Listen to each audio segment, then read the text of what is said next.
तालिबानी मंत्र्यांच्या भारतातील जेंडर बायस विरोधात राष्ट्रवादी आक्रमक.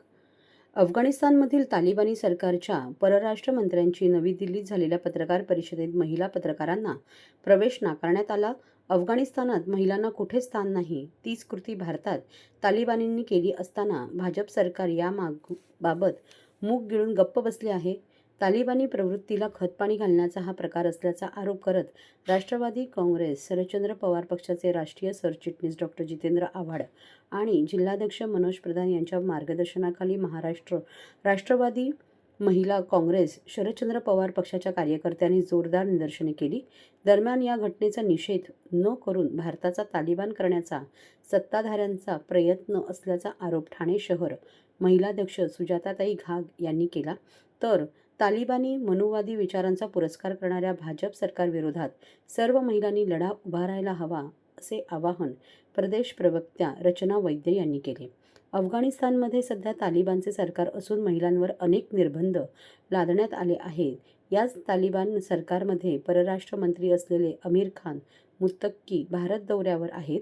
त्यांनी नुकतीच भारताचे परराष्ट्र मंत्री एस जयशंकर यांची भेट घेतली. या भेटीनंतर दिल्लीतील अफगाणिस्तानच्या दूतावासात त्यांनी पत्रकार परिषद आयोजित केली होती. या पत्रकार परिषदेला एकही महिला पत्रकाराला उपस्थित राहण्याची परवानगी देण्यात आली नाही. या घटनेबाबत केंद्र सरकारने आक्षेप न नोंदवता आपणास या पत्रकार परिषदेची माहिती नव्हती असे सांगून हात झटकले आहेत. या निषेधार्थ राष्ट्रवादी काँग्रेस शरदचंद्र पवार पक्षांच्या महिलाध्यक्ष सुजाताताई घाग आणि कार्याध्यक्षा साबिया मेमन यांच्या नेतृत्वाखाली ही निदर्शने करण्यात आली.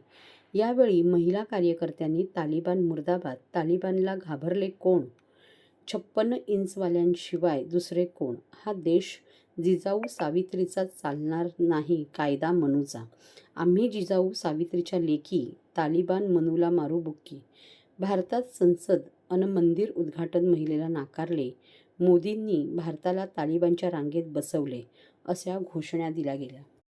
गेल्या आठवड्यामध्ये तालिबानी आपल्या देशामध्ये आले आणि त्यांनी आपल्या देशाचे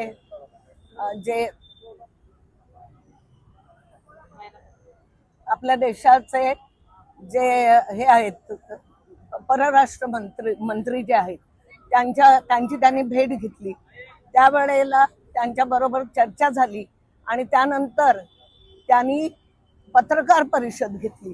त्या पत्रकार परिषदेमध्ये महिलांना बचाव केला.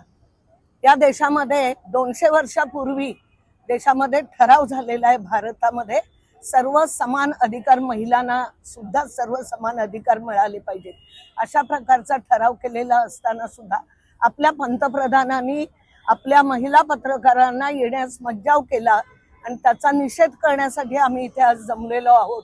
यापूर्वी गेल्या आठवड्यामध्ये आम्ही एक आंदोलन घेतलं. तिथे जातीयवाचक आमचा एक उच्च न्यायालयाचे वकील जे उच्च पदावरती आहेत पण ते जातीवाद आहेत, ते बौद्ध समाजाचे आहेत म्हणून त्यांचा गेल्या वेळेला असाच अपमान केला गेला, त्यांच्यावरती बूट फेकण्यात आले. आज आपण इथे बघितलं तर महिला पत्रकारांच्या वरती अपमान केला जातोय आणि त्याचा निषेध आम्ही आज करणार आहोत. त्याच्यापूर्वी जेव्हा संसद भवनाचं उद्घाटन झालं त्यावेळेला महिला राष्ट्रपती म्हणून आपल्या मुर्मूताई होत्या. त्या मुर्मूताईंना राष्ट्रपती असल्यामुळे त्यांना तो अधिकार होता की त्यांना उद्घाटन करण्यासाठी बोलवण्याचा, त्यांना संधी देण्याचा. पण त्या कार्यक्रमाला आपल्या राष्ट्रपतींना तिथे बोलवण्यात आलं नाही कारण त्या एक महिला आहेत. त्या अशा प्रकारे महिलांना डावलण्याचं काम हे सरकार, बीजेपी सरकार करत आहे. जातीयवादाने भरलेलं हे सरकार आहे आणि या सरकारमुळे महिलांचं पुढचं आयुष्य फार धोक्यात आलेलं आहे.